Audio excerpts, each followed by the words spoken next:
संभाजी क्रीडा मंडळ आता या ठिकाणी थर रचत आहे. त्यानंतर कोकण नगर पुन्हा एकदा त्यांचे 9 थराचे या ठिकाणी प्रयत्न करणार आहे.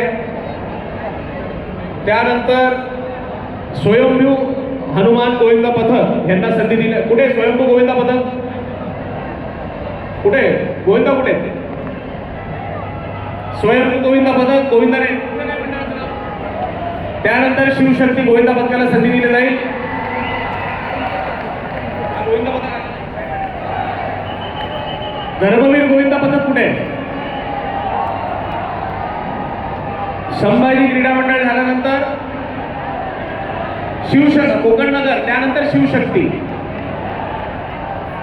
तुम्ही इथे लावा, तुम्ही तिथे अँकर कडे पाठवा का. गोविंदा कुठे? गोविंदा अतिशय सुंदर या ठिकाणी 1 2 3 4 5 क्या बात आहे. 8 थरांचा. सावकाश सावकाश सावकाश सावकाश सावकाश सांभाळून घ्यायचे गोविंदांना.